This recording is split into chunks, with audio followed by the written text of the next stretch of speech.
and welcome to the 8th episode of Keen Minds, where we cover Dr. Adrian Shaw, The Conclusion. I am Jen, aka Takata Saiko. And I am Tessa.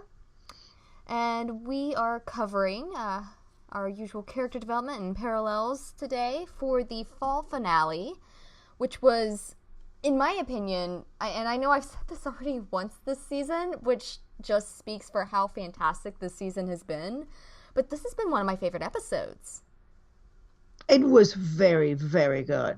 I would hesitate to call it my favorite episode of the season, but this season it's like all the season I've been trying to compile a list of my favorite 10 episodes, and it's very hard. There's a lot of them from this season. Before I was pretty well balanced between, some of my favorite episodes over the 3 seasons. We got to season 4, and they've just been one after another that have just been top notch. All of it. Well, I think the writers have hit a sweet spot where they know their characters, the actors know their characters. It's becoming easier for the production team to basically do a movie a week, which is what we are getting, a 1-hour movie a week. They're terrific. And the lines are just like flying and shining, and there is so many great lines in that episode. Oh, they've been wonderful. And I saw someone over on Twitter talking about blanking on his Daniel Cerrone. Is that how you say it? Mm-hmm. He was the writer. He was the writer for this one, talking about Emmy for Spader on this one, and Spader really was James. James always brings his A game. I mean, that's just every episode, but this was a hard episode. Oh. It was just terrific. I'm in awe of the way they lay all these things, and everybody complains about all these drop things, and before you know it, without you even noticing, it's like a magic trick. Like they keep having these magic things, and you're looking at something here. Meanwhile, the other hand is just collecting all these little loose ends, and suddenly there you are. You're looking at it, and it has these parallels and themes and images and symbols, and you didn't even notice that thing just came in front of your screen. It's unbelievable. Well, I've had several people recently try to get a hold of me and tell me how horrible the writing's been. I said, you're just going to need to be patient. There have been so many things that have caught up with it now. I said, so instead of griping and assuming that the writers are terrible and then continuing to stay with the show and gripe and talk about how terrible the writers are, why don't you just sit back, do like Megan said in her interview, and enjoy the ride? And I think we're going to see some really fun things coming around, and they're tying up the loose ends. You've just got to give them time. These are not writers that are going to tie up all the loose ends at the end of every season. It's not. It doesn't function because it's not meant to be. The Blacklist really is a mini series. Only we don't know how long that series is. But it's not meant to be a show going on and on and on and on and on like General Hospital or Chicago Med. Shivers. Yes, we are not making this into a soap opera. This is not a soap opera. And thankfully the writers are well aware of that. The production team is well aware of that. And massive kudos to them. They are bringing it. And I don't care what antis say online. Yeah. Should we go first before delving into Liz and Tom? Should we talk about the other characters that have some maybe this episode not so an important role, but they still get scenes worth talking about? Absolutely. Aram didn't really have a great deal in here. Samar and Wrestler had their team moments, and I felt horrible for them going and knocking on doors. Every door. One of the interesting moments I thought during the interrogation of the fake doctor that they arrested, or fake something from the hospital, there was this interesting little nod that Samar did. You have Wrestler, digging at him with the knife, and telling him that he's in a place that doesn't exist, he doesn't have any rights, and going all bad cop on him. And the guy's screaming that he doesn't know. Wrestler says he doesn't believe him, and then you see this little nod from Samar, like she's his sitting lie detector there, and I loved that dynamic. That's how and they've gotten to a point of trust like that. I mean, you don't see them discussing it. It's just the way they're working, and I love that they're trusting each other that much now. I thought there were very interesting parallels in that little scene, and I thought that they both shine in it. I mean, Samar was just awesome because usually she's the one doing the badass torture, but this time she was just the lie detector, and she was just gauging. And I think that her instincts are impeccable, like actually as they are wrestlers. And I thought about that scene when Mira in 102 is torturing the freelancer. Yes. And, wrestler tries, but he's an FBI, and Mira says, he's FBI, I'm CIA. You know the difference, right? It's like this is going to get much nastier now. And I thought it was a very interesting parallel from that first scene, the second episode of season 1, to this wrestler, which has shown this, this very interesting way of showing us that wrestler has had an enormous amount of character development. He's now willing to do things and say things that are not in the law, and he understands he has to do them. I thought it was terrific as a little parallel there. And he also has another little scenes of those in 122 when he has the guy who murders Mira. And he shuts off the camera, and he basically beat the heck out of the guy. We also had the bit when he was chasing down Mako Tanita with the guy on the gurney. Yes. When he just shoots yes, him. he was in a very, very, very dark place there. He was. And I like how they've progressed, that we've always seen that ability there to go there, but this was much more controlled now. This is not about the anger moving him or the emotions, where he's not really doing it out of a conscious decision. He's just in an angry or scared place, and he's reacting that way. Mm-hmm. This is him finally acknowledging that I am in a covert unit, and the things we do here may not always pass muster with the law. Yes. But I'm okay with it. Yes, it's definite growth for wrestler. Very proud of him for that. I love wrestler, and I love Samar in this episode. I think that it was, that frustration, like we're not going to get anywhere like this. We got to think. And both have been very much at the top of their investigative game in the last few episodes. Oh, absolutely. And it shows why they are a top-notch specialized team. That they are the top of their fields. And they show that very well in each episode. Mm-hmm. And Cooper had an interesting, a very small but very interesting moment too. That poor guy with his black eye. He thought he had that in the bag, and then the guy came up behind him. Yep. But that conversation with Red was an interesting thing. I keep thinking between going back and that conversation we never saw. The Blacklist does this a lot. They show you a conversation, they jump to another scene, and then you go back to the original conversation. And the instinct is to think, oh, they're just jumping right back where they left this conversation. But that's not the case. You miss a chunk in there. No, and something was said in it. Exactly. So something has gone on in there that you're not aware of, and that is a favorite trick of the Blacklist, which I adore. So I don't know if Cooper really was thinking that Kirk was her father, or if Cooper has an inkling or even knowledge that Liz is Red's daughter. What do you think? I mean, I don't think he would know. I don't think that Red has let that slip to many people. I think that Kate knows, Dimbe knows, but I don't think I think this is one of the most dangerous pieces of information that he has in his head, and in his arsenal of all the secrets that Raymond Reddington keeps. The one that Elizabeth Keene is his daughter is the one that is closest to him. And so, You may be right. You may be right. I may be reading way too much.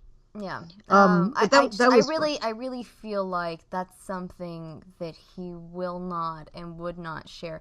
I mean, and I want to get into that a little bit more when we get down to Liz and Red and the discussion about that. But they're just the fact that he was so far gone in the torture session, and we've already seen in season 1 we saw that he's very good at resisting torture. You know, I mean, this man's he's not. Yeah, that's why they took him to the factory, because that's the place where they take people who have been trained to resist torture. Well, I mean, okay, so a couple times he's been you know, put through the ringer on that, but that's just what we've seen. I mean, Raymond Reddington's not new to being he even says, I know about torturing. In order to torture people, to hurt people, you gotta tailor oh my god, the quote is not coming. You gotta tailor it specifically to each individual. There is no one fits all when we're talking about torture. Yes. Let's go and listen to Tom. All right. Gosh. So I actually just gift this set. This obviously it's Friday night that we record this podcast, and so anybody on my Tumblr has seen a few gift sets go up this afternoon. But I loved when she's getting, and this maybe I'm a little twisted for loving this, I don't know, but when she's getting dragged out of the hospital, and poor guy's getting. You are.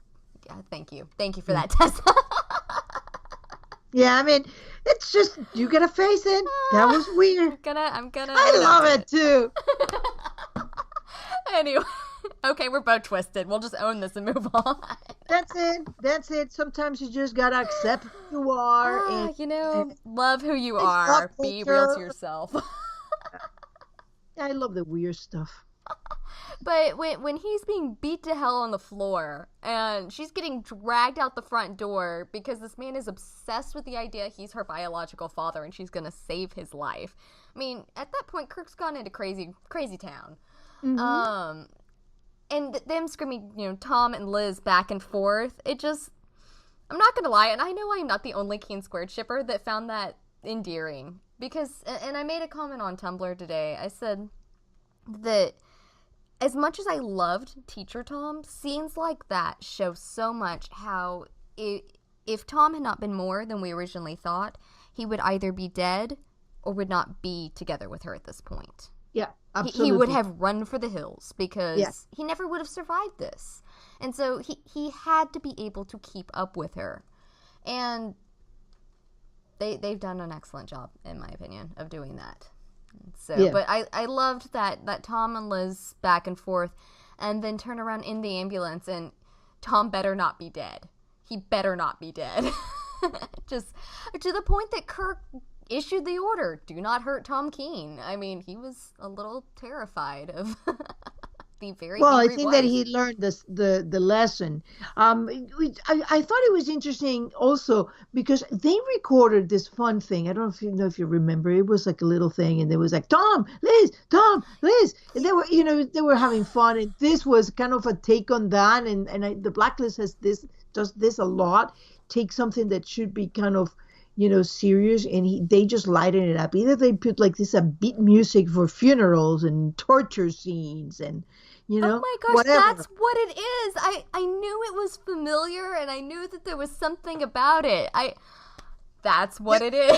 It was that Twitter video that they did. Yeah, like Tom, Liz, Tom. It was hilarious, and that was I think that was a nod to that. It was it worked. It was just great. Okay. So that scene was just I loved it. It was great. And then Liz is like, you better Tom not be dead. And I thought that the Kirk was I was actually endeared by Kirk saying don't hurt him, because at that moment I had not been believing him that he wanted a family, and that was the first time that actually I believed him that it was a family. I've been thinking, well, maybe this guy is like KGB and he was trained and he's manipulating things, and at that moment I realized, you know what, maybe this guy was duped. Maybe he was being used by Katerina as a cover, and he swallowed the hook, the rail, the Hook, line, and sinker. fisherman, the Hook, line, and sinker. whole thing. Yeah, he just did the whole thing, even parts of the pier. Um, and I felt like this Katerina must be some woman to really be so magnificent that this man is still utterly in love with her, and would not dare to even think of all the bad things about Katerina. It's just the woman he loved. But you can also see in that why Red hated Tom so viciously at the beginning. Because all he saw was Katerina. It's so clear now that all he saw was Katerina fooling him, fooling Kirk, fooling everybody. And I think that he saw a lot of that, and he was afraid that it wasn't real for Tom. Yeah, I think that he has a quote. He says, "I know what it is to be attracted or to be drawn to a part of yourself you're afraid of, but think of your life the way it was before." And I think that is exactly what it is. Tom was Katerina for him, and it took a long time to figure it out that he's not. Yeah, I agree. That's so. This popped up online, and it struck a nerve with me. Not that ever happens, but so you have Tom Keen, who shows up at the door. I love that. Where's Tom? Has anybody seen Tom? And he's just all the man wanted was a cup of coffee. It's most of us can attest to. You want a cup of coffee. You've had a very long day. That's all you want. Just give me my cup of coffee. Tries to go back in, and suddenly he's shut out because of protocol. And he realizes something isn't right. He gets blown up. Then he gets into a fist fight with the guy. Guy tries to strangle him. Shoots the guy in the head. Takes his gun. Chases after. Gets shot at. Chases after him. Shooting, trying to save Liz. Oh, wait. No. Gets after. Hijacks a car. Oh, no, I was getting apologizes. Yeah, that's the next part. Hijacks the car. Okay. Apologizes for hijacking the car. A parallel to Red. Yeah. When did Red ever apologize for hijacking a car? No, but he apologized for hijacking the diner and taking them all prisoners. Yeah, he does tend to do that. Chases them down in a, epic car chase. That was awesome. And then causes them to crash into a car, gets into another gunfight, runs out of bullets. And the best I can gather at that point is that he probably thought the guy was going to come around and didn't know which side he was going to come around. And so instead of trying to go around the wrong side, he was going to slip under while the guy went around. And take his legs out. Yeah. And the guy realized what he was doing, and suddenly he's it's not that he's just cornered, he's cornered and then something also was on top of him. It was just a horrible situation. He was, sitting duck there. I also think that something fundamental has changed in Tom, and is that, and I lament that deleted scene between Tom and Red, because that is to me a pivotal scene in understanding why Red can do the things he does and why he tells Tom he cannot do them anymore because he has Agnes. And here is Tom that Liz has just been taken. He has no idea if Liz will be okay, if Liz will be back, or if Liz will be dead. But what he does know is that he's then the only parent Agnes has. Red, who I think at this point he may be suspecting that Red is the grandfather, but the task force is chasing after these dangerous guys as well. He has no idea if Agnes has anybody left in the world, and his first priority has to be Agnes. Yeah. So I don't think that being afraid is something that Tom Keen was ever used to do. No, I don't think he was, and I think that his spy instincts. So funny when we were watching it when the guys when he turned around and went, "You're gonna let these guys in." The roomie watched him, watching those guys and the funny face he made. She goes, his spy senses are tingling, and Mm-hmm. it's. I think he went into spy mode. And he fought his way out, he fought his way there, and then once he was cornered, he realized exactly what the stakes were. He came out of the tunnel vision that he had. But the issue I had was people online saying that made him a coward, that he was, had been, emasculated because of that he's just, Liz's little husband. And I'm just going, did you just miss the 10 minutes of epic fighting that he's been doing? And, chasing after them and trying. This man is not a coward. I think that they forget. First, he had no gun. He was totally a number, and he has Agnes. The stakes for him have fundamentally changed. And if you can hear the clip of the sound clip of that conversation, it would be awesome. I didn't get it. I'm sorry. That's why I think that deleting that scene completely changed the fundamentals of the relationship of Tom and of Red, because that highlighted when you have somebody to go back to, when you are the only parent your daughter has, you cannot do whatever it was because you have to go back home at the end of the day. I don't have to do that. If I don't go back home, if I die, if I get tortured, it doesn't matter. And that's not true for Tom anymore. And I think that was a huge disservice to the character of Tom King and to the character of Red, because it gave a lot of understanding of where these two men are coming from. You mean to cut that scene? To cut that scene, yes. And I think that this scene here where he basically is praying, somebody come save me now. It's less about him not being able to be saved, to fight his own way, as he's afraid of that. And I love that it was wrestler. It was a fun scene. I loved it. You owe me. And he's like, I can't believe this. And this goes to that bromance, because we've seen these two characters, asking favors of one another, helping one another. So I think clearly they're past that. But there's still. You know that wrestler's going to call that in at the most inopportune moment for Tom, and I'm going to love every second of it when he does. Yeah. Oh yeah. Well, it's Tom prevented him from becoming a murderer, from throwing his career away, and that I think is being a debt that even though he didn't acknowledge it at that time, I think he has to understand he could have, his career would have gone really wrong there, and it didn't. So I think that's a fun way of doing this.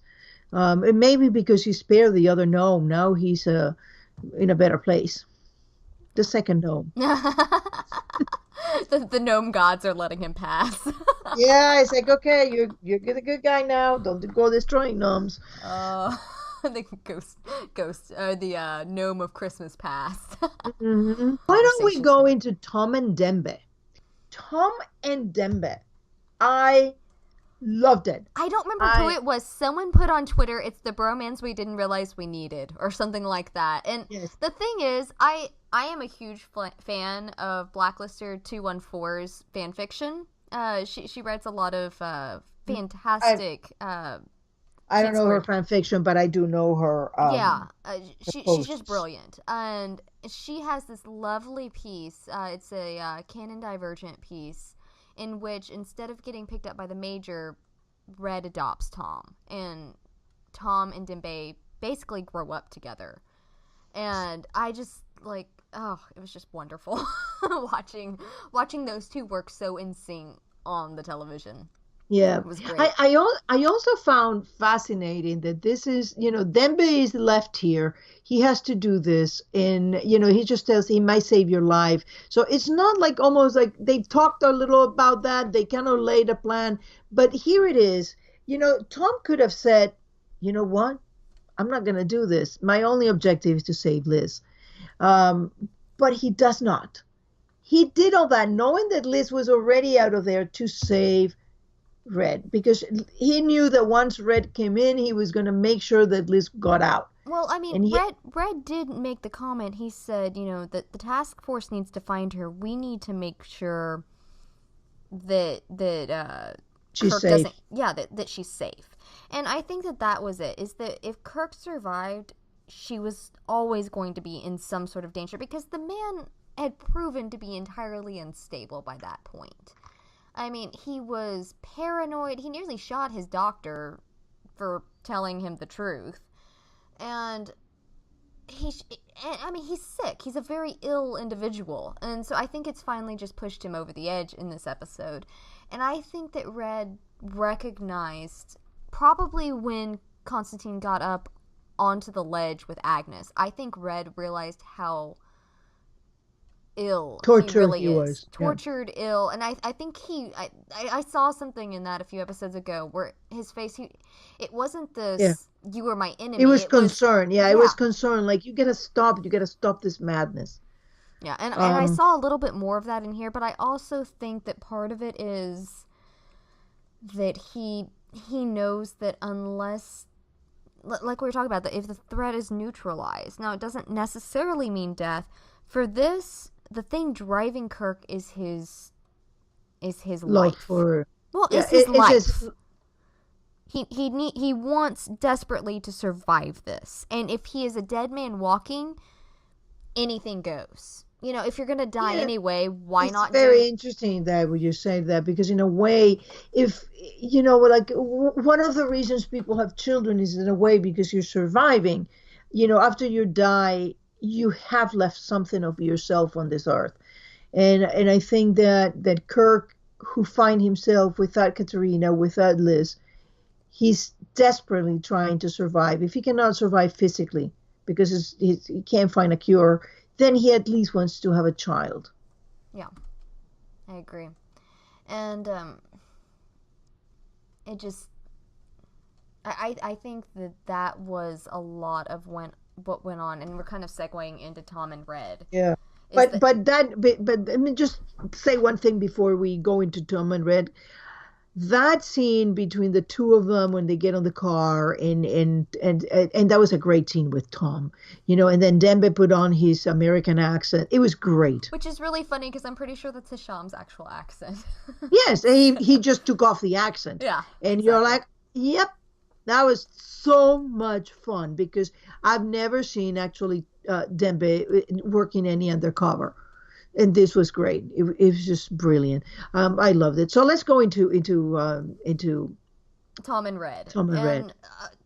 Just that trust being built between them was really good, and that's what we were kind of touching on. That Tom didn't just say, "Okay, yeah, he said we need to do this, but I'm gonna do it my way." He trusted Red. He trusted, like Red said a couple episodes ago. Thank you for trusting the plan.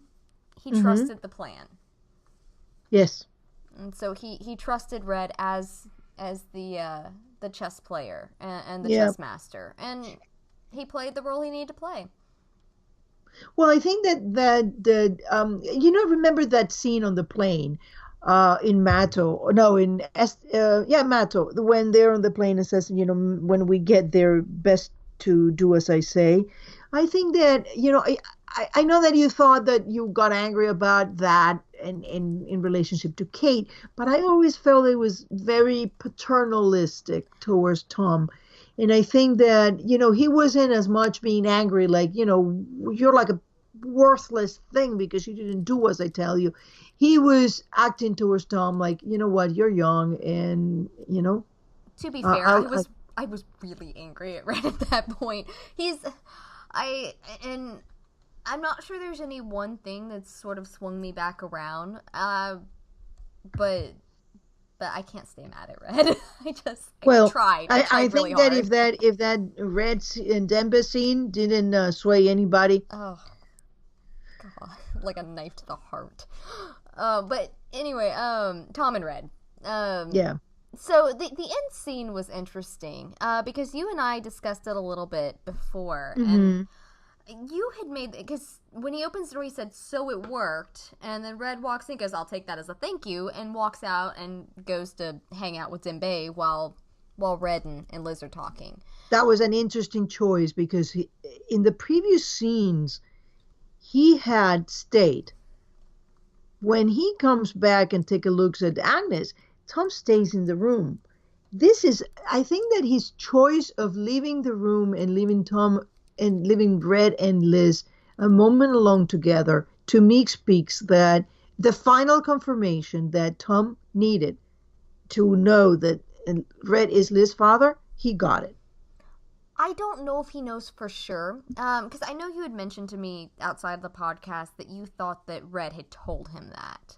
And that Red had divulged the secret to Tom and asked him to keep it quiet. Wasn't that you that had said that? Was that you? Am I making that up? No, I'm not sure that I have said that exactly. I know that somebody else might have. What I've had said is Tom got clues that follow him, and I think that I must have misunderstood you then. Okay, good. No. It's like he got his clues here, and here. I do think that when he asked him not to marry Liz, he may have given him more information that we get. I don't know that necessarily. He would have told him, "Hey, listen, I'm his father, so you know what? I'm her father, so you got to listen to me." But I think that there was a bit more reveal in that scene that we got. I don't think that Red, like I said earlier in the podcast, I don't believe Red would divulge that. Not at this point. I don't think it's so much that he wouldn't trust Tom. It's just that he knows Tom's going to go straight to Liz with that information. And Red plays things close to the vest. He's not going to tell Tom. He's not going to tell Liz. He's not going to tell anybody because of whatever the reason is that he's not telling Liz that he's her father. Okay, wait a minute I think that Tom probably suspects. I think he has suspected for a very long time that Red is Liz's father.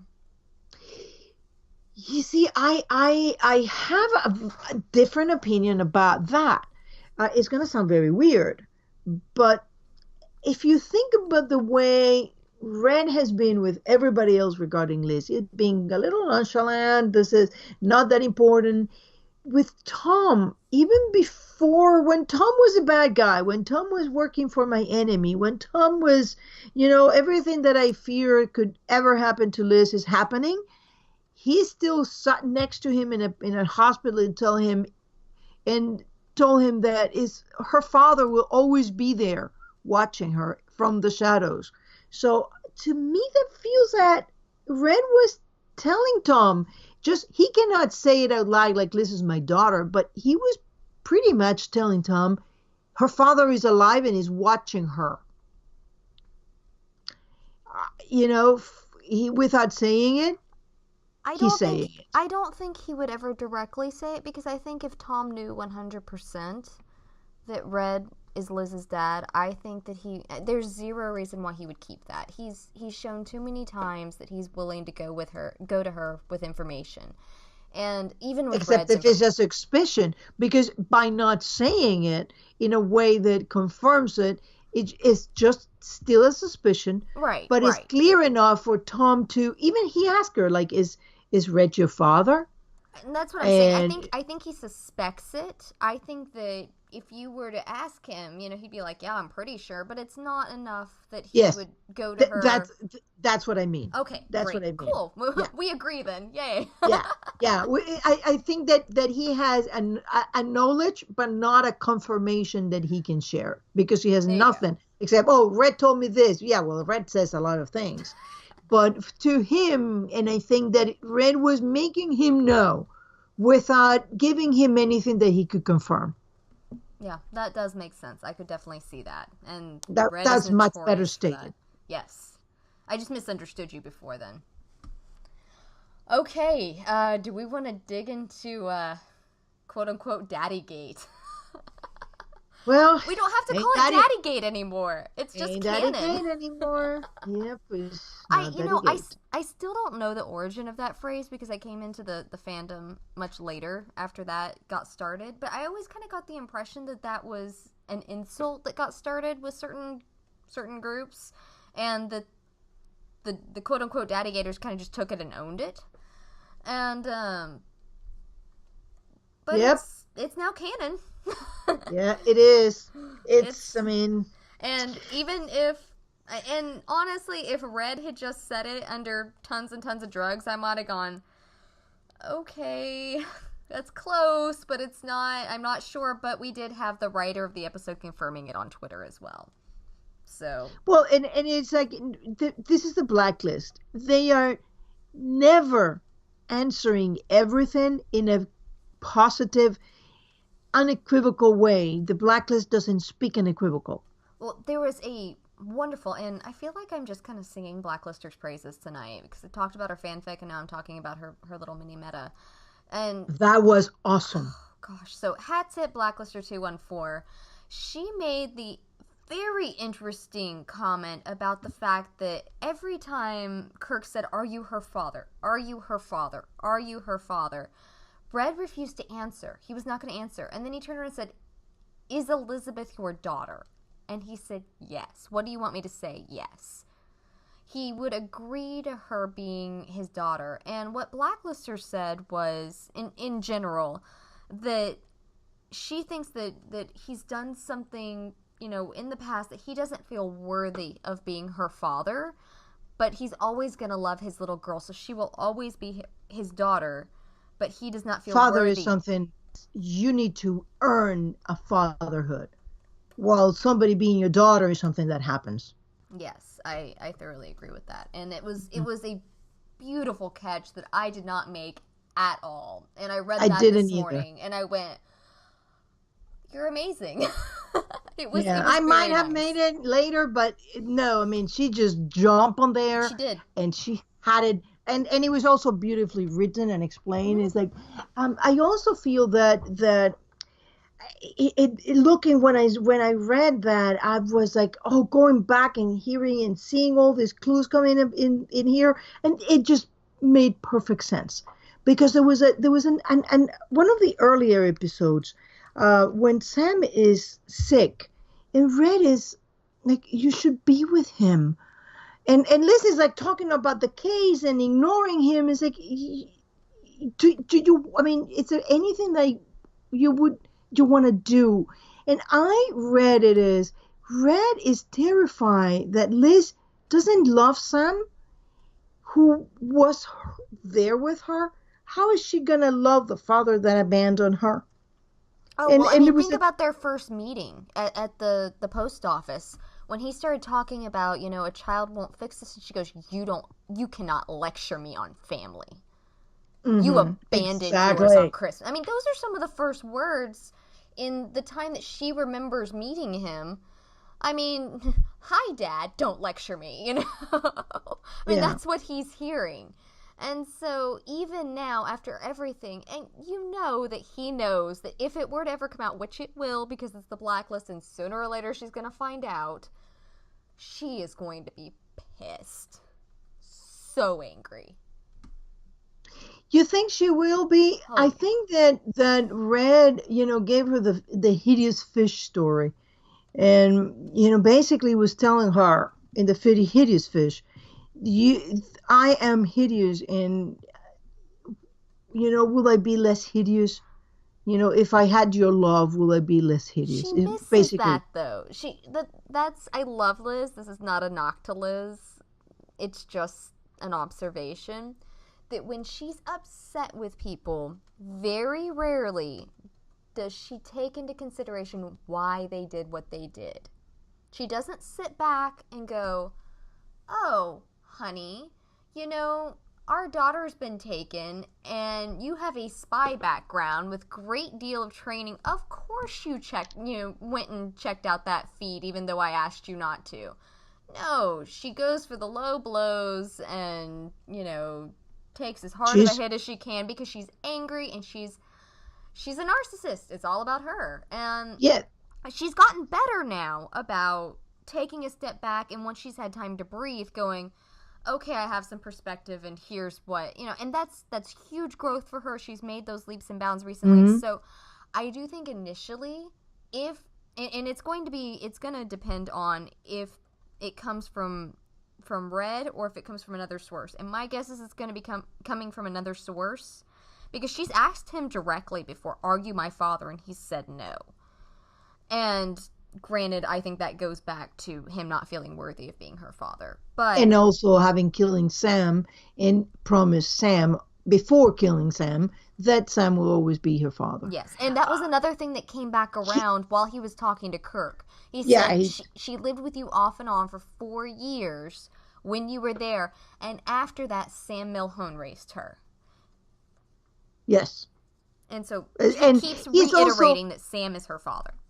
well, he and I thought that that was a very interesting thing that he was telling Kirk, that, why does it matter to you that she is your biological daughter? She lived with you and on and off, which I thought was a very interesting clue, by the way, I which think means that I think he was probably an absentee father a great deal. He was a businessman in Soviet Russia. He was I probably think gone. it meant a lot of different things. Yeah, well, we'll talk about that maybe in a wrap up of the season. But definitely there was a lot of those things in which he was telling him, like, he basically was telling Kirk being a father is more than being biological. I am a biological father and I don't feel worthy of being her father. And I'm just going to step out there and say that that's why I think he is worthy of being her father, but I'm biased because as much as I want to hate Red right now because of Kate, I can't. Well, I think that Red is a very very layered and very Oh, troubled character, and yes. until we find out what his end game is, I find that we can't judge what he's doing And because we that's don't very know the fair. stakes. Yeah, we don't know the stakes. And also, I wanted to say about Liz. Yes, Liz is a little narcissistic, but Liz also has the character of her grandfather. So it's not just her, the trauma. She's inclined to find things out only for herself and believe them when she finds them out. And that's true. Um, and I think that when I tend to always go back to that scene. Red was almost like terrified that Liz was not reacting to Sam being sick, and I think because he was seeing and reading Blacklisted 214 piece, I felt, yes, this is it. He was feeling that if Liz cannot even love the man who raised her, what is she going to say or do to me? She's never going to love me. I agree. I think that's one of his greatest fears. I think that he's afraid that he'll lose her, but I think on a greater scale, he's more afraid that she won't accept him. Yeah, when he offered the money and he Mm-hmm. refused her, when he went to beg and she told him to get out. Um, the fact that he wasn't even thinking about that, he was just thinking how to save her, tells me at least that Red is. I mean, the idea that Liz could love him, it's so foreign still to him. Like he would love for it to happen, but he cannot even get to the point where he imagines that she does. I agree. I agree 100% with you on that. So, but oh, and wasn't that amazing at the end with Agnes and that little moment with I wish my father could meet her and Red's just holding on to her and goes, he would love that. And up until this point, I have joking like on, oh, Grandpa Red, and now it really is Grandpa Red. It just like, I mean, I don't know if Spader changed something in that scene or if it was just my own personal perspective. But there was so much warmth coming from it. I mean, he was holding his granddaughter. And I it's think that when he said it out loud, there was a little something that started fluttering, like that piece of his heart got a little alive. that's a good way of Just putting it. Yes. And I want to go back in this scene because we're going into this family now, which is, like it or not, Liz, Tom, and Red, and they're a family. And the fact that Tom left to me was huge. Well, Tom for gave. one, he trusts Red. It's another layer of trust that and respect that I don't feel like I need to be here to overhear everything and to be in the middle of everything. You guys have your moment. I'm going to take a step out and give you your Yeah. moment. Well, also, no, there was just not just the plan. The plan could not have worked, but Red was going to save Liz. And I think that I keep going back, for Tom, that was its final confirmation. And I think that, I know you think that Tom is going to go with his knowledge, yes, with facts that he can back up, but I don't think that he will go to Liz and say, "Listen, I think Red is your father." I think that deep inside, even for a man who grew up with no father, he knows that conversation, he doesn't belong in that conversation. Right. It's a subconscious understanding that this is a Mm-hmm. father and daughter having and the fact that Tom has a daughter of his own now. I mean, she's obviously a very small child that he's not having Mm-hmm. a whole lot of deep conversations with at this point. I mean, you never know. One-sided deep conversations, perhaps, um, but I think that there's probably a little something that he understands that in, that he sees something of that in. Yep. And I thought that, and it's funny because I remember thinking the most growth this two characters can have is against each other, because they start from so far away, and in this moment, that Red has trusted important things like his life to getting that woman there.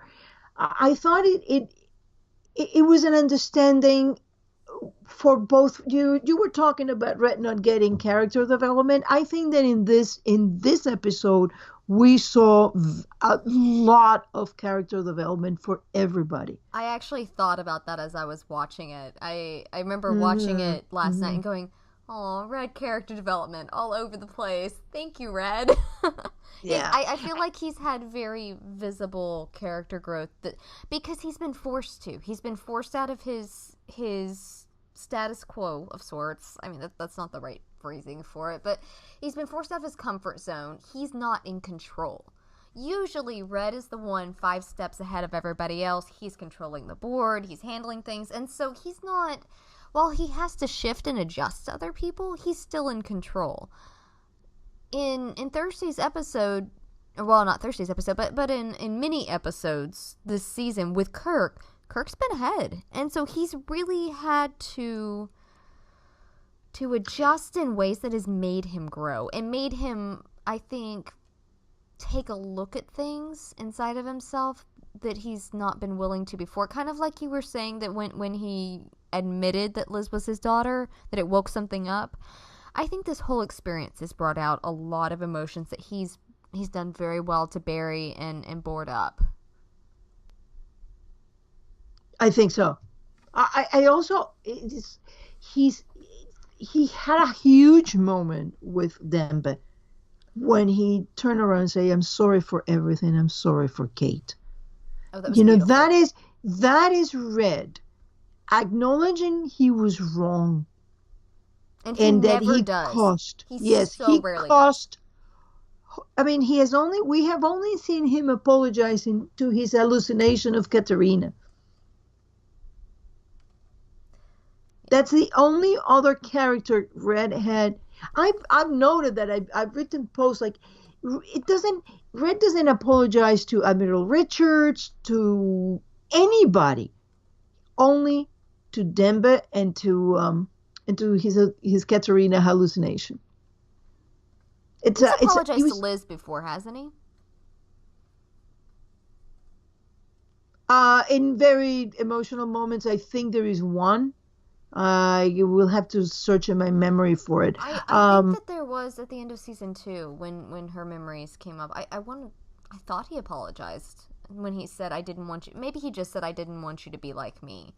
Yeah, well, that was the first. If you really think about it, there was no way that a child that you stopped seeing when they were 4 years old, it would be like you.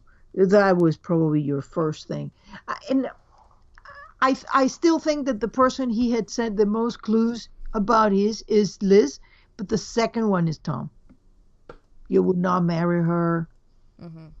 All these things. Oh, I have a list. I have a huge meta that I've made over the. I had a friend that actually ships Lissington. That she's not overly active in the fandom anymore, but she sent me an ask one time on Tumblr and said, I know you're a daddy gator. Can you please spell out why you're a daddy gator? That was a very good post. I love that post. And I've updated it since then because Dom ended up being a huge point for me because Dom and Red remind me so much of Red and Tom and what I think they could move into over the years. And but anyway, some of the stuff that I commented on, a lot of it was how he treats Liz, but to be fair, a lot of the reasons that I was on board with Daddygate was how Red treated Tom. It was always this, you are not good enough for my daughter. Go away. I know that you're scene in the bar, like, you're not seeing her again. That was not a man telling a spy. That was a father telling the good for nothing boyfriend, that is in love with the daughter. Like, I don't care if you love her. Go away. Exactly. You're not good enough for her.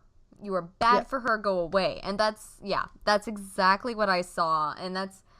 And every time that he talked to Liz about it, every time he talked to Tom about it, that's all I could see. And that's the way he treated Tom was a lot of the reasons that I felt like, whether it was biological or at least an action, that he felt like Liz was his child. And hey, biological apparently. So, yay! It's an interesting thing too that Tom chose, because we've seen that Tom is a good shot. There was no reason for Tom to miss that shot in that scene to the famous gun to the head scene. Why would he miss Red? He did it for Liz. He did that for Liz. I think that he thought it was very possible at that point that Red was her father. I think he suspected that for a very long time at this point. And I think that he knew that she cared about him, and he did it for her. Exactly. We'll cover it in depth over the hiatus. Yes. I know that's one of the ones we want to touch on, but I have thought since that scene that he did, because he is a good shot. Sorry, you don't go to a super special spy school and not learn to shoot a gun. That's not how it works. And it's not because Liz broke free. She broke free after. After, yes. I've watched that scene, I would say, to be conservative, about 30 times. Oh, I've watched it at least that many, maybe more. So between the two of us, we've watched it 60 times. At least, yes. So trust us. We know what's going on in that scene. Yeah, I think the analysis of that scene is going to be a very interesting episode. And jumping there, should we go into parallels? How about Red, Kirk, and Katarina? Oh, we haven't touched on Red, Kirk, and Katarina. Oh my God, this is going to be fun. And Liz and Kirk as well. Yeah. So, there was a lot. We're back to the animosity again with Liz, but Liz does animosity very well. That's kind of her go-to, because I'm sorry, if a man keeps kidnapping me and putting my family in danger and trying to kill my husband and, kidnapping me nonstop, I'm going to be a little antagonistic as well. I don't blame her for that. She kind of has that I am so done with you, would you please stop look on her face. Mm-hmm. The entire episode. But something that sticks out in my memory from it is at the end, to me, it was a very real conversation. For just a moment, for just a sliver, when Kirk was talking to her, when he's about to let her go, and he goes, this is how it's like it struck him. He goes, this is how you're gonna remember me, as this man dying and Dangerous man yeah. dying, He says, desperate. and all I want you to remember me as is the young father that held you in his arms. And like for just that moment, he was her dad, because for many years he believed it. And I keep going back to with the show, with life, with the show, with everything. Blood does not make family. You earn that. I mean, yes, many people earn it and are blood relatives as well.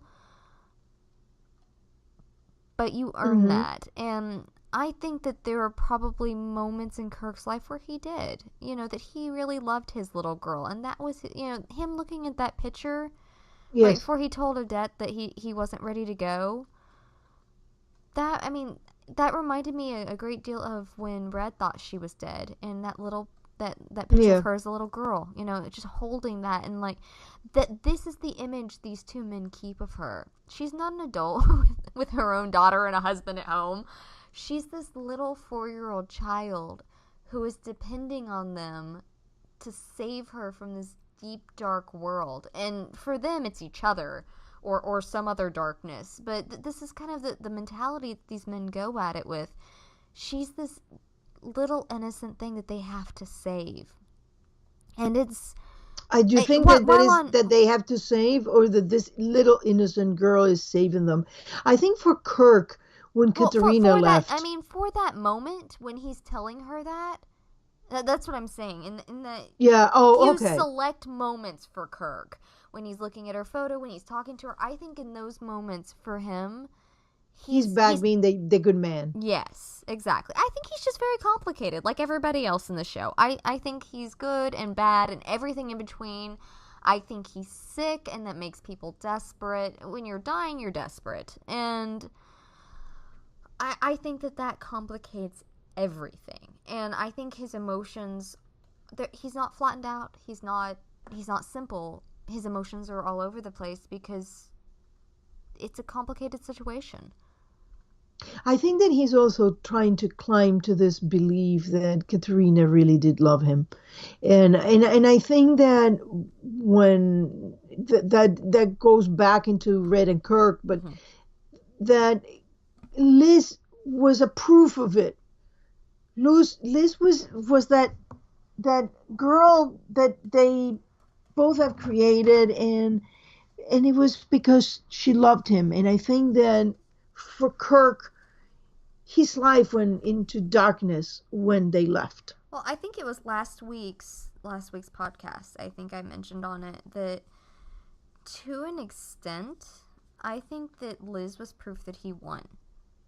That it was a Nico thing. That if Liz was Red's, on some level that made it so Katerina loved him more.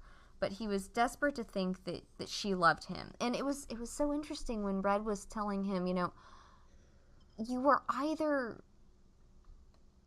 an assignment or cover. You understand that, right? And he's going, but she loved me. We still had a family. We still had a family. And he was more willing to believe that lie than he was to think Unless it about the wasn't a possibilities. lie. And it might not have been. There's It, no way to know until we meet Katerina. There really well, isn't. it's and also because it was a lie for Katerina, it doesn't mean that it was a lie for him. There you go. And that's so true. And I that think that goes people back to tend to, Tom and you Liz. go back to Tom and Liz, it's like just because it was a lie, or you think it was a lie for Tom, doesn't make it a lie for Tom. And what Liz felt was not a lie. The And truth and that the we find lies. out that, yeah, it was true for Tom as well. So we do not know until we find Katerina, because I think the reality is going to be far more complicated than we think.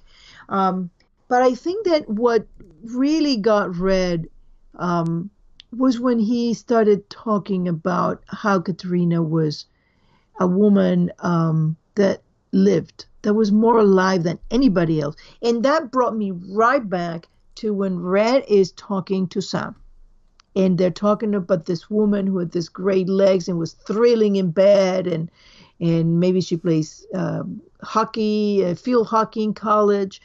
That to me was another conversation that had the same tinge, less intense, less everything. But I wonder all the time if they were talking about Katerina. And I think now I am convinced they were talking about Katerina, that maybe Sam was another one of those intelligence officers or diplomats targeted by Katerina. I just, And the reason he took Liz. it was so interesting because for just a moment, Kirk and Red, they shared Katerina there, and it was interesting the way that they set that scene up, in which when Kirk was at a loss for the word, Red knew it because he just knew her. And I thought it was very interesting that Kirk made the comment, he goes, "You remember what she did, but not who she was." And I think that's a defense mechanism for Red to a great Mm-hmm. degree. Because, like, going back, I think he did that with Tom quite a bit. He knew what he was, or he knew what he did, not Yes, what he was. that is an excellent comment.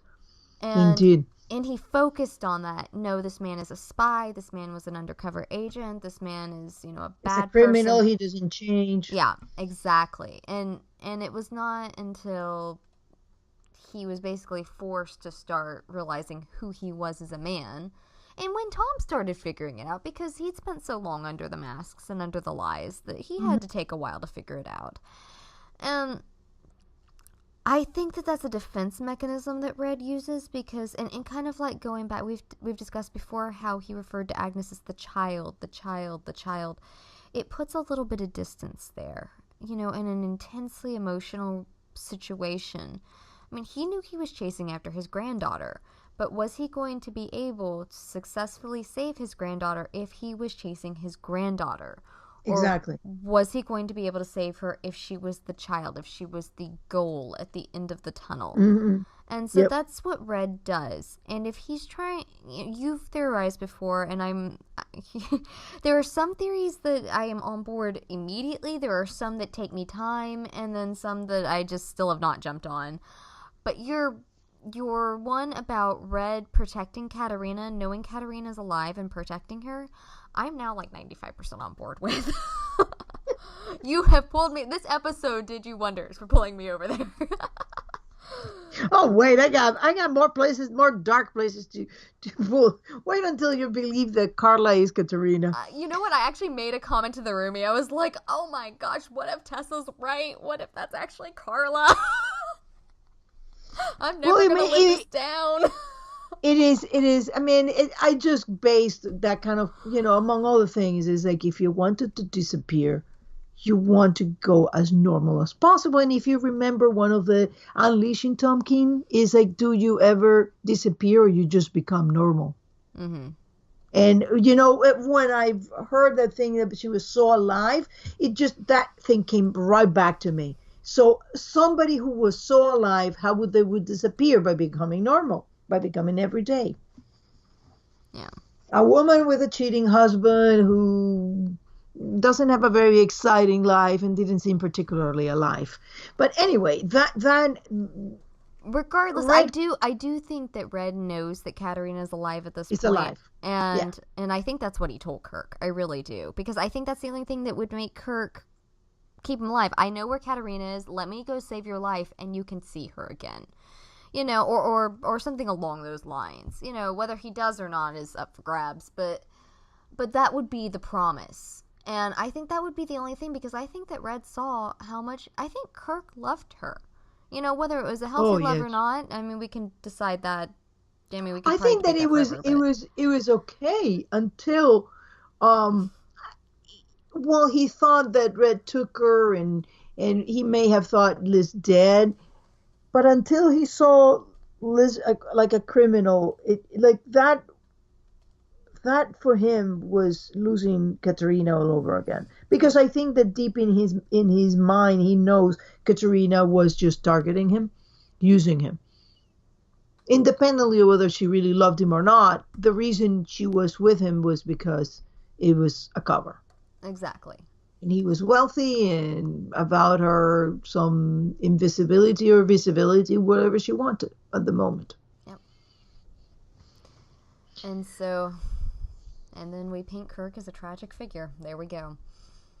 Yeah, I must say I had to recant everything that I thought. Okay, well, he's a master criminal. He's manipulating this and that, and maybe he was the real December's. No, it doesn't seem so. It Yeah, seems like he was a businessman. He was very wealthy, and he simply was providing a good cover for her. which, well, at the time we were going off the idea that he was Liz's biological father, and that her father was foreign intelligence, and so Hmm. that's what we were going off of. So I mean that was fair to go down that road. But now that we It's know what that, do you do? You make theories, and then you disavow them. yep, hey, it's not canon until it shows up on the television, and then it becomes canon. Hmm. All right, do we want to go into our parallels then? Let's go into All parallels. right. So something that struck me, and I think we need to just add this to our collection, is maybe not be. I really don't want to call it a theme, like, but it's a running parallel. It seems like the shots that they take, the camera angles they take on the bench. Yes. When they showed the camera angle between Dembe and Red sitting there and waiting on the van, where they Hmm. shoot from behind and the van comes up, it's the exact same shot from the season 2 finale when Liz and Red are sitting on the bench waiting for the car to come and take them away to go on the run. It's the Yes. exact same shot with the van coming into view like that. And I sat there and watching it and going, well, okay. We and actually had a very similar shot when Liz is sitting at the river, waiting for Tom, and because she asked him to tell him everything he knows about Reddington, and that is exact same shot. yeah, Very similar, not maybe not and a exact same. couple different shots of Liz and Red on benches. So I mean, like we've seen the bench. It just seems. I mean, and it may just be an easy place to shoot, but it's interesting when you see things repeated again and Mm-hmm. again in the Blacklist. Take note Yep, because they may be exactly. wearing a plaid shirt. You just never know.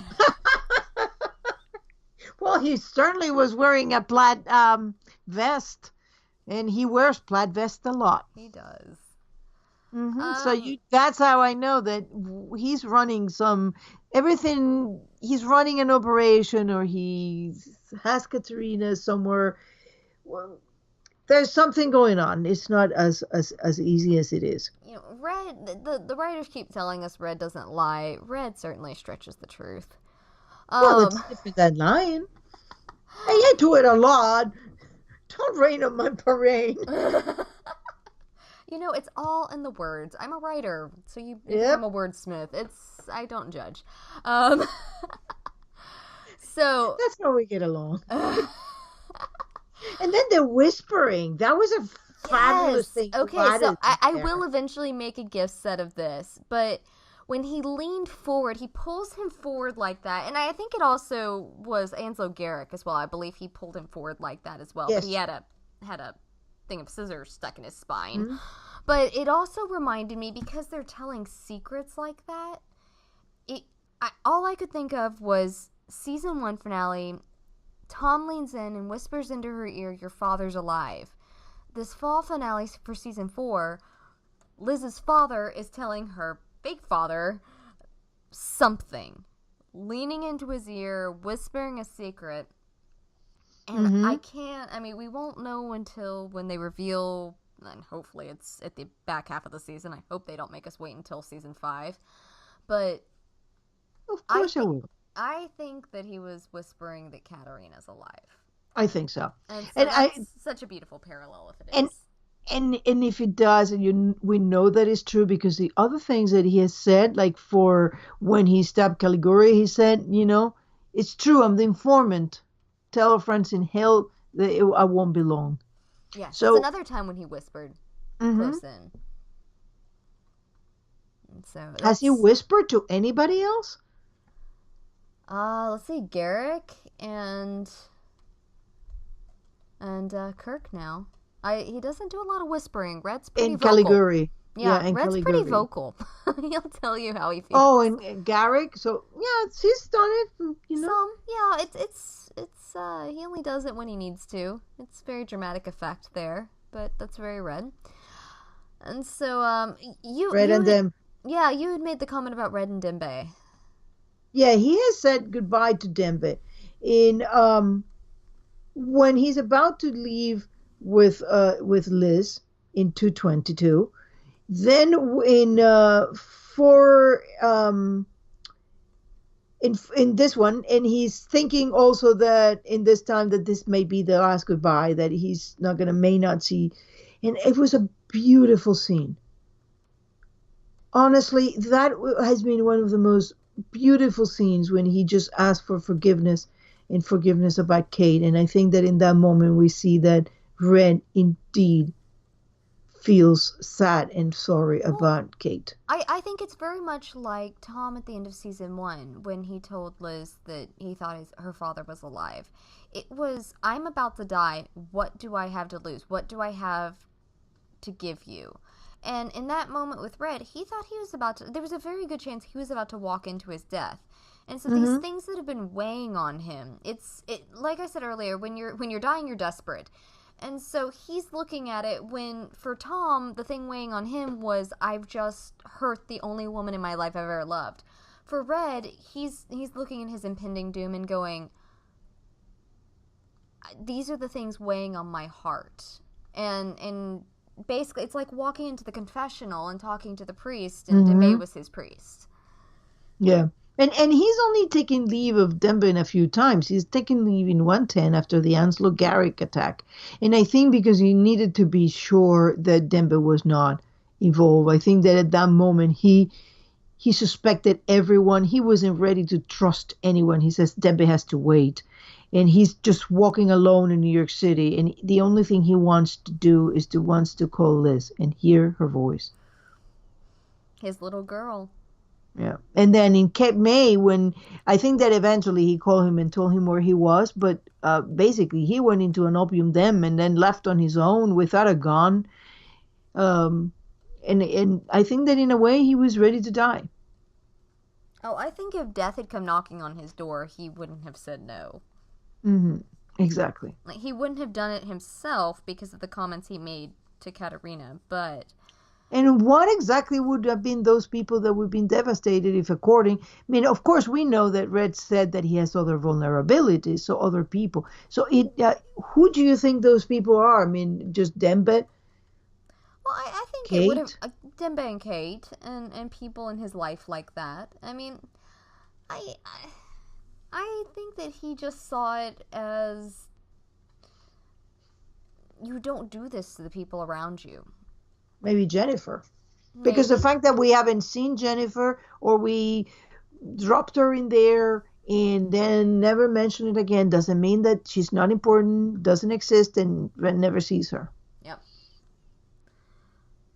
And he made the comment in season 2 when he was talking to Berlin's daughter. He said, that he and his daughter were complicated. It was a Yeah. complicated situation. Yep. All right. Well, I think that, let's see, our question of the week. Are we ready to go to that? Yes, let's go there. All right. So the question of the week was, if you had your choice, what would you like to see in the back half of the season? So Dom over on Facebook said, lots more Keen Squared and Keen Cubed before the spinoff, which I gave a hearty thumbs up to because I desperately want that as well. I'm all with you, Dom. Well done. Okay. In Chrism23 in Tumblr said, if Katerina, I really hope we deeper into the mom story and the potential of her being alive. The audience know that Red is the father. The puzzle is why he told her he wasn't and how that wasn't a lie and what that means in terms of Katerina. I really feel whatever he told Kirk, it had to do with her. It was impactful enough to make him let Red live and potentially accept a fate of death. Hoping we get into that. Okay, Cindy over on Facebook said more background info. And she specified, she said, I want to know more about Red's relationship with Katerina and also what causes Red to become a criminal, which sounds fascinating. I would love more Red backstory. Feel like Mm. we complain all the time about we don't have wrestler backstory, we don't have a Rom backstory. We really don't have a lot of Red backstory. Now that you kind of stop and think about it, I mean, you do and you don't. You've got a lot of very murky questions. Mm. You gotta learn to speak red. Red speak is Well, fundamental. like We do get little pieces here. I you agree. I know you do, but I come at things from a writer's point of view, of which, you know, You want things, like in black and white. I I don't do, think which is anything is not black and white. something I can get in this show. It's okay. I've come to that No. term. And then Blacklister 214 says Katarina and Red flashbacks. That relationship is so fascinating to me in its complexity. From what little information we've gotten, it seems so passionate and yet fraught with obstacles. A truly compelling love story. I have to agree with her. I agree. I ship it. I'm there. I ship it. Um, I shipped it from Well, Cape May. in my crazy story, in my crazy theory, yeah, that would be awesome. So Um, Deborah over on Facebook, this is our last Facebook one, says, I was hoping for a Red and Katarina flashback in the first half of the season, but never got it. So I am wanting one. I'd be happy with more info on Katarina, since I don't believe she's dead. I've got to say the whole Mole in the FBI storyline doesn't turn me on. I'd like to find out more about why Liz is the chosen one and why she's so important to Red's endgame. mm, And I think the Mole in the FBI thing will be a one episode thing. I think that was just they can't show their hand for the back half yet. And so they're going, "Oh, look, this is our thing to get you to come back after the." They got to have a catchy thing to come back after the hiatus. yeah, They can't just say, yeah. "Come find out all of our secrets eventually when we decide to tell you." You know. Yeah, well, that in that second half, I mean, you're basically just coming off of a huge thing. So now you're gonna back off and you're gonna go back to the status quo and nothing has happened and you gotta focus on other things. Yeah, and And I also think there is a good possibility that mole thing is a way of Hitchens to get wrestle out of the way. He keeps poking her. Oh yeah, I think that she's. I mean, and that's every time It's a he does dangerous that. move. Every time he does that, I'm like, I love you, Ress. I understand where you're coming from. Honestly, I would probably do the same thing in your shoes, but stop it because you're tipping your hand, and this woman is going to come after you. Yeah, she can Don't do take it it. for a little bit, but she's dangerous. Yeah. And so I do wonder if the first episode or two, because obviously we didn't get our segue into the spinoff. And I just got an alert sometime this evening. A friend of mine over on Tumblr sent me a message right before we started on this saying that there's not a date, but that they're saying that in January Redemption comes on. And so we have January 5th for the Blacklist to come back. We don't have a date for that, but if January 5th the Blacklist comes back and before the end of January Redemption's supposed to launch, within the first couple episodes they're going to have to segue for the spinoff. And so you're Yeah, going to have to set that up. And granted, if you've unless they got don't. well, Unless they don't. they're going to have something to send Why? off. They may have just a conversation like I decided to just simply, you know what, I've been thinking of what you said and I'm just going to go in there and take the job. And there is not even like, oh well, Tom is leaving. No, because he's just taking a job. Well, that's So we true. might not get like a big thing. It might just be a simple conversation in which they even refer to a previous conversation about finding out about his roots. And I have a feeling that they might do this not just about it's about you and what you want to know, but I think that Tom and Liz are going to come to understand that they do have a family and they should get to know this family they have, however small there is. And for their sakes, because something happens to them, there is actually people who are their blood who could take Agnes, and I think that they don't want Agnes to grow like them with no family. Yeah. No, I and think that I that have is time thought. to embrace. Yeah, I'm sorry. and also possibly because Red made the comment about that Scotty was dangerous and had dangerous secrets. It could be, this is what happened when we didn't know Kirk's secrets. We need to know what's going on with Scotty. Hmm.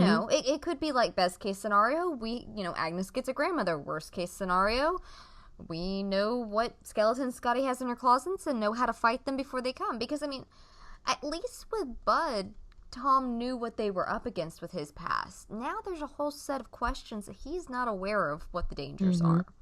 Yeah. Also, I thought about this. How about if they simply do this? It's not even Liz, but Red comes to Tom and says, "Listen, I think that we need for you to go in there and get some and have somebody inside there because we're gonna need it if we're gonna keep Agnes safe." It might be as simple as that. I mean, we keep thinking it has to be with Liz telling him because we've been some build up, but some many times they have just surprised us and gone in a completely different direction. And that's true. That's very true. But I mean, I You like the other I idea better. really like that other idea. I built myself up to it so badly. Well, it's in character development, which is your forte. It makes total sense.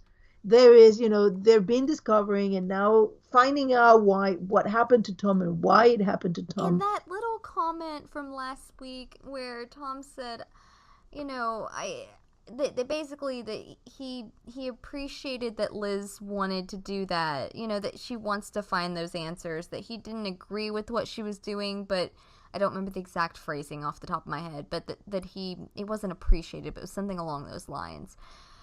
And it was just an acknowledgement that she has always sought after that sort of thing and he hasn't, but that he admires her for it, and that he does. And I think that it's going to come to the point where they sit down and have that conversation. And when I say they need a segue off into Hmm. redemption, it's possible that Scotty will show up and there will be a good segue episode, but it's also possible, just like you said, they're just going to have a conversation and Tom's just going to take a job.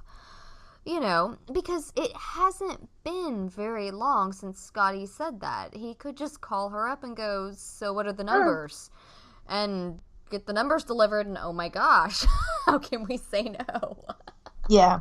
Yeah, it might be as simple as that. It might be even like referring to a conversation, like, okay, Red asked us, "Oh, where's Tom?" And I said, "Oh, he decided to take the job, to inquire about his, and by the way, how did you find out?" And that takes me to our last commenter, who a Karen Sija, who said, wish the beginning of 4B, I wanted them to talk, to have an understanding, and for Red to explain how he discovered that Tom is Christopher Hargrave. I need a Daddy Tom moment. She loves Daddy Tom. I love Karen. I love Yeah. Karen's love for Daddy Tom. But I think it's an interesting thing because nobody has even questioned, like, how did you find that out? How I long have have. you known it? I've been writing an entire AU series on Tumblr about how Red knows that. Well, you're scary with your things because a lot of them come to be just like that. But it would be certainly interesting. I'm interested in that. Um, You say that. I have actually, not once, but twice, had reviewers over on fanfiction.net ask me if I'm a witch. Not if I work for the show, not if I'm a writer on the show, not if I have some inside source when I just predict straight something. to the witch question. Like, that was their go-to. Two separate people asked me if I was a witch, and I'm going, what kind of vibe do I give off? Well, then I think that tells you less about yourself and more about the people who ask that. I mean, the first thing would be like, are you like a writer on the show, or do you have like, I don't know, are you the lover, the friend, the Yeah, sister of somebody in the show, right? Not are you a witch, but whatever. but You two know, more people! power to you. Two people! And I'm gonna whip my little wand here. And boom, I'm gonna wiggle my nose and I'm gonna know exactly what happens on next week's episode. Hey, if I could do that, you would never see me spaz out on Tumblr. Ever, because I would know what was coming. Yeah, well, I gotta say, I'm really happy with the way the episodes turned out, and as every time that a half season ends, I always say we are happy. We like Tom King, we like the Keens, and we're happy because it is canon. It And is. now it is officially, we can say it here. It's official that Red is Liz's father. Yep, Daddy Gate does not need to be called that anymore. It just needs to be called canon. Canon. Well, and that, and then King 2, canon, and now it's King 3, canon. So we keep going, and when you have a crazy theory and it doesn't pan out, you just keep going. I mean, you are just, I mean, I can't even tell you a whole episode of the craziest things that I believed. And of course, they haven't gone to pass, but I'm still here, still making crazy theories. Different ones, though.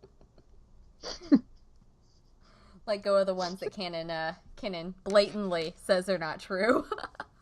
Yeah. All right, well, that wraps us up for our 8th episode of Keen Minds and our fall finale episode. We are actually going to be back same time, same place next week. We're going to have kind of a wrap-up episode for the front half of the season. Just going over basically tying up our loose ends with the character development and where we are now and all of our parallels and our scenes. Theories. Yes, exactly. Symbols, subjects. Make sure that all our canon points are like we got them all covered. Exactly. And so we'll be back this time next week to do that. And keep a watchful eye out. We will not be going away during the hiatus. We may take a week or so off here and there for Thanksgiving and Christmas and such. But we are planning to dive into some of the toughest fandom questions because apparently Tessa and I are masochists, and that's what we do. And I have my official card. Yes. And we're going to jump into things such as the season 1 finale where Tom had the gun to Liz's head and various and different the fight in the house. Yeah, the fight in the house. All those fun things that people love to love or love to hate. Exactly. And we're going to go in and dive into them, and we don't want to sugarcoat the crappy things that the Keens have done.